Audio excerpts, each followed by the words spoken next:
Chapter 8 अजीब तत्व। द्विविध जगत। अहो, वीतरागी गुरुओं की शरण, उनकी महान करुणा तथा यह महान अवसर कि जिसके प्रसाद से आज मैं अपनी महिमा जान पाया, स्वयं अपने दर्शन करने को समर्थ हो सका।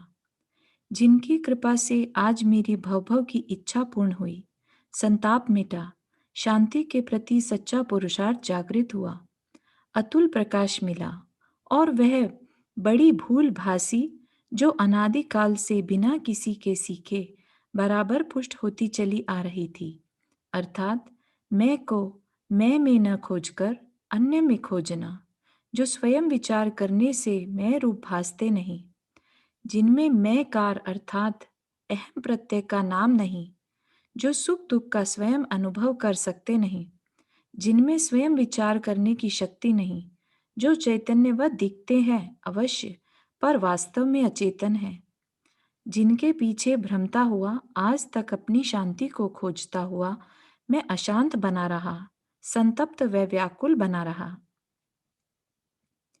देख तो चेतन, जरा अपनी मूर्खता, स्वयं हंसी आ जाएगी अपने ऊपर। मैं शब्द निकलते ही किस ओर जाना चाहिए था तेरा लक्ष्य और किस ओर जा रहा है वह। उस विचारशील अंतरंग में प्रकाशमान सुख व शांति के भंडार, पर ब्रह्म, परमेश्वर स्वरूप, अहम प्रत्यय के तथा चैतन्य तत्व के प्रति न जाकर तू उलझा जाता है शरीर में, इसके पृथ्वी से मनुष्य पर्यंत तक के अनेकों आकारों में, इसकी इंद्रियों में, इसके स्त्री पुरुष नपुंसक चिन्हों में। तू खोजने लगता है अपनी महिमा इसमें, अपनी शांति इसमें, मान बैठता है इसके जन्म में अपना जन्म, इसकी मृत्यु में अपनी मृत्यु, इसके नाम में अपना नाम, इसके विनाश में अपना विनाश, इसकी बाधा में अपनी बाधा, इसकी रक्षा में अपनी रक्षा, इसकी भूल में अपनी भूल, इसकी नग्नता में अपनी नग्नता, इसके इष्ट में अपना इष्ट, इसके अनिष्ट में अपना अनिष्ट, इसके नातेदारों को अपना नातेदार, इसके सेवक को अपना सेवक, इसके घातक को अपना घातक, इसके माता पिता को अपने माता पिता, इससे निर्मित धन आदि पदार्थों को अपने पदार्थ, इसके कार्य को अपना कार्य और न मालूम क्या क्या। परंतु भो, मैं क्या विचारा है तूने कभी यह कि इंद्रियों से दिखने वाला बाहर का यह स्थूल जगत वास्तव में क्या है और इसके अतिरिक्त यहाँ अन्य कुछ है या नहीं? तनिक देख अपने भीतर उतरकर और खुल जाएगी इस ढोल की पोल। स्थूल शरीरों के संग्रह के अतिरिक्त अन्य कुछ भी नहीं है इस अजायब घर में। कोई है पृथ्वी, अप, तेज, वायु तथा वनस्पति, इन पांचों में से किसी एक स्थावर का एक जीव का शरीर, और कोई है चींटी से मनुष्य पर्यंत तक के विविध जीवों में से किसी एक त्रसकायिक जीव का शरीर। कोई है सजीव, कोई है निर्जीव, और कोई है इनमें से किन्हीं दो चार आदि शरीरों का सम्मिश्रण। इसके अतिरिक्त और क्या दिखता है तुझे यहाँ? पृथ्वी आदि की तो बात नहीं, क्योंकि वे तो नाम मात्र को ही है चेतन तेरे लिए। चींटी से मनुष्य पर्यंत के जो प्राणी चेतन दिखते हैं तुझे, वे कौन है? चेतन तत्व या उनके शरीर? क्या इंद्रियों के द्वारा बाहर में चेतन तत्व दृष्ट होता है किसी को? उनकी बाहरी चेष्टाओं को देखकर भले कह ले तू उन्हें जीव या चेतन, परंतु वास्तव में जो तुझे दिख रहा है वह तो उसका शरीर है। इस प्रकार चेतन दिखने वाले सब पदार्थ शरीर हैं, इसके अतिरिक्त अन्य कुछ नहीं। और ये जिन्हें तू जड़ कहता है, क्या शरीर के अतिरिक्त कुछ और है? निर्जीव शरीर ही तो है ये किन्हीं तेरे भाइयों के अथवा स्वयं तेरे, जिन्हें तू अब पीछे छोड़ आया है। देख, यह मकान, मशीनें, जेवर, बर्तन आदि क्या हैं? पृथ्वी का ही किसी जीव के मृत शरीर या कुछ और इसी प्रकार जल, अग्नि तथा वायु जिनका तू नित्य सेवन कर रहा है, अपने प्रत्येक कार्य में क्या है? अप, तेज तथा वायु कायिक जीवों के मृत शरीर या कुछ और? अन्न जो तू खाता है, वस्त्र जो तू पहनता है, कुर्सी पलंग आदि जिन पर तू बैठता है अथवा सोता है, कागज जिस पर तू लिखता है, इत्यादि सर्व वस्तुएं क्या हैं? वनस्पति कायिक जीव के मृत शरीर या कुछ और?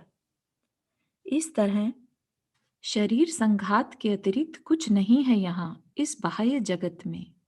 शरीर भी स्थूल न कि सूक्ष्म, और इसलिए अति स्थूल है यह बाह्य जगत।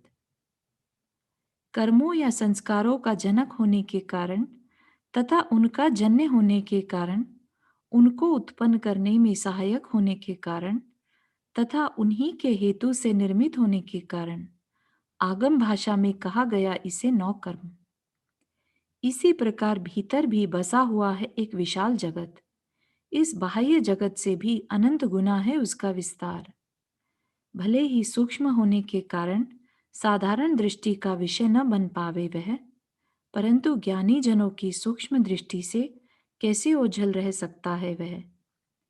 इसमें सम्मिलित है पूर्वोक्त 10 प्राण, यानी 5 इंद्रियां, मन वचन तथा काय बल, आयु और स्वाचोश्वास। इनका विस्तार है वचनातीत। बुद्धि तथा इसकी विविध तर्कणाएं, धारणाएं व स्मृतियां, अहंकार तथा इसकी विविध वासनाएं, कामनाएं, इच्छाएं व कषाएं, मन तथा इसके विविध संकल्प विकल्प, इष्ट अनिष्ट रूप द्वंद्व व राग द्वेष, वचन तथा इसके विविध अंतर्जल्प और बाह्य जल्प, स्वाचोश्वास या प्राण तथा देह में स्फूर्ति गर्मी व कांति उत्पन्न करने वाली इसकी विविध शक्तियां, ये सब हैं वास्तव में इन 10 प्राणों का कुटुंब। आगम भाषा में कर्म नाम से प्रसिद्ध है यह भाव कर्म, और जैसा कि आगे बताया जाने वाला है, यही है भगवान आत्मा का यथार्थ बंधन जिसमें मुक्त होने का प्रयास कर रहा है यह। इस प्रकार देखने से कर्म तथा नौकर्म के अतिरिक्त कुछ भी नहीं है इस जगत में। अभ्यंतर जगत है कर्म और बाह्य जगत है नौकर्म। अजीब तत्व। यह कहने की आवश्यकता नहीं कि बाह्य जगत के अंगभूत अनेक विध त्रस व स्थावर शरीर जड़ हैं, जड़ परमाणुओं के पिंड हैं, अजीव तत्व हैं, और मृत्यु के समय इनका जड़त्व सबको प्रत्यक्ष भी हो जाता है। परंतु जिस तात्विक क्षेत्र में प्रवेश पाने के लिए यह सब कथन किया जा रहा है, वहां तो अभ्यंतर का यह विस्तार भी जड़ से अधिक कुछ नहीं। यद्यपि मुक्ति के समय इनका जड़त्व प्रत्यक्ष हो जाता है, परंतु साधारण जनों के लिए उसे जानने का कोई साधन नहीं है।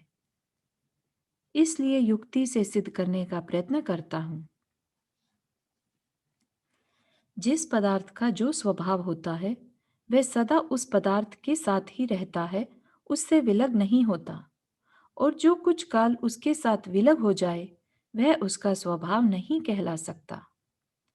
जब मैं अपने अंदर में डुबकी लगाकर उस चेतना में राग आदि भावों को खोजने के लिए जाता हूँ, तो वहां उनका अभाव पाता हूँ, और जब बाह्य में डुबकी लगाकर उन्हें खोजने जाता हूँ, तो वे प्रत्यक्ष हो जाते हैं।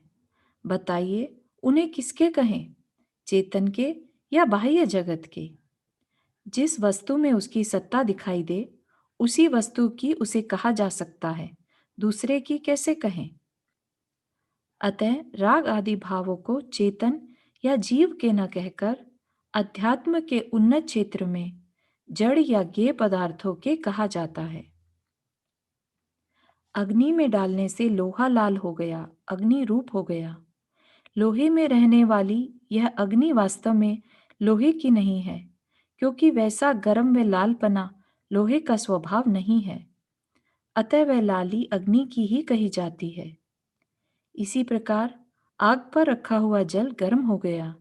जल के अंदर रहने वाली यह गर्मी वास्तव में जल की नहीं है, क्योंकि वैसा गर्मपना उसका स्वभाव नहीं है।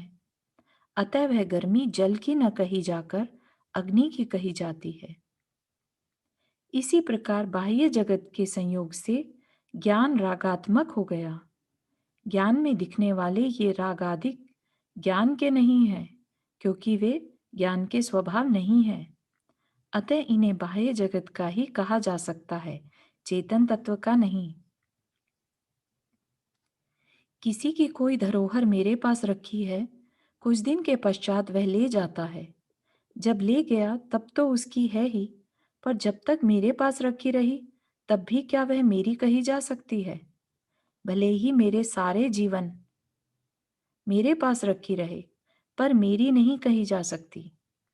इसी प्रकार जो रागादिक क्षण भर मेरे पास रहकर चले जाते हैं, वे मेरे कैसे कहे जा सकते हैं? एक राग आया था चला गया, दूसरा राग आया था चला गया, और इसी तरह यह राग संतति भले ही अनादिकाल से मेरे साथ चली आ रही है, पर मेरी नहीं कही जा सकती।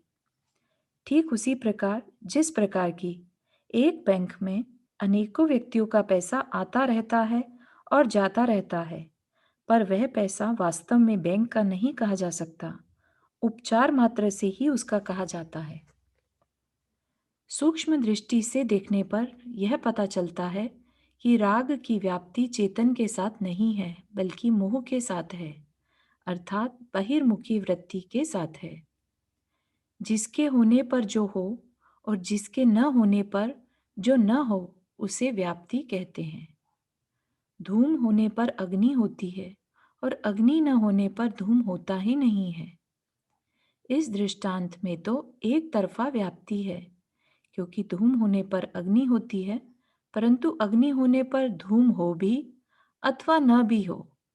इसी प्रकार जीव में और राग में एक तरफा व्याप्ति है, क्योंकि राग होने पर तो जीव होता ही है, परंतु जीव होने पर राग हो भी अथवा न भी हो। हाँ, जीव न होने पर राग सर्वथा नहीं होता, परंतु उपर्युक्त मोह तथा राग में दो तरफा व्याप्ति है, क्योंकि जिस जिस क्षेत्र में व जिस जिस काल में यह होता है, उस क्षेत्र में वह उस काल में राग तो होता ही है, और जिस जिस क्षेत्र में वह जिस जिस काल में वह नहीं होता, उस क्षेत्र में वह उस काल में राग होता ही नहीं है, भले ही वहां जीव विद्यमान हो। मोह सहित संसारी जीव में राग होता ही है, और मोह रहित मुक्त जीव में वह होता ही नहीं है। इस व्याप्ति पर से ही यह निर्णय किया गया है कि राग आदि को जीव के न कहकर मोह के कहना चाहिए, ज्ञान के न कहकर जड़ कर्मों के कहना चाहिए। इसका यह तात्पर्य नहीं है कि रागादिक पाषाण जाति वाले किन्हीं जड़ कर्मों की कोई अवस्थाएं हैं। वे हैं तो चेतन की ही अवस्थाएं, परंतु इस व्याप्ति के कारण कारण में कार्य का उपचार करके इनको जड़ कर्मों की कह दिया जाता है। जिस दृष्टि में चेतन चेतन मात्र ही हो, उस दृष्टि में राग को चेतन का नहीं कहा जा सकता। यह दृष्टि की विचित्रता है। वास्तव में राग आदि चमगादड़वत है। जिस प्रकार चमगादड़ चौपाया होने के कारण पशु तथा पंख होने के कारण पक्षी भी है, उसी प्रकार राग आदि चेतन के साथ व्याप्त होने के कारण चेतन और कर्मों के साथ व्याप्त होने के कारण जड़ भी है। जिस प्रकार चमगादड़ की क्रिया अधिकतर पक्षियों से मेल खाने के कारण उसे पक्षी ही कहने में आता है, पशु नहीं, उसी प्रकार राग आदि की अधिक व्याप्ति कर्मों के साथ होने के कारण इन्हें कर्मों का ही कहा जाता है, चेतन का नहीं। जिस खाते में जड़ व चेतन इन दो व्यक्तियों के ही हिसाब पड़े हों, तीसरा कोई हिसाब ही न हो, वहां इस चमगादड़ राग को किसके हिसाब में डालें? शुद्ध चेतन जीव तत्व है और जड़ कर्म अजीव तत्व। अशुद्ध चेतन का इस दृष्टि में कोई हिसाब ही नहीं है। फिर आप ही बताइए कि इन राग आदि को किसके नाम लिखें? जिसके साथ अधिक मित्रता है, उसके ही नाम लिखा जाना उचित है। अतः राग आदि को जड़ कर्मों के हिसाब में ही लिखा जा सकता है, चेतन के हिसाब में नहीं। भले ही पाषाणवत अथवा उपर्युक्त शरीरोवत जड़ न कहें आप, परंतु चेतन भी नहीं कह सकते आप इन्हें, क्योंकि यदि ऐसा होता तो मुक्त हो जाने के पश्चात भी ज्ञान व शांति आदि की भांति जीव में इनकी सत्ता दिखाई देनी चाहिए थी। इसलिए अधिक चर्चा में न पड़कर अपना काम साधने के लिए चिदाभासी कह लीजिए इन्हें आप, अर्थात चेतन सरीखा दिखने वाला जड़। और इसीलिए जिस प्रकार बाह्य जगत के पृथ्वी से लेकर मनुष्य पर्यंत के सकल त्रस स्थावर शरीर अजीव तत्व में गर्भित हैं, उसी प्रकार आभ्यंतर जगत के इंद्रिय मन बुद्धि वासनाएं आदि भी अजीव तत्व में ही गिनी जाने योग्य हैं, जीव तत्व में नहीं।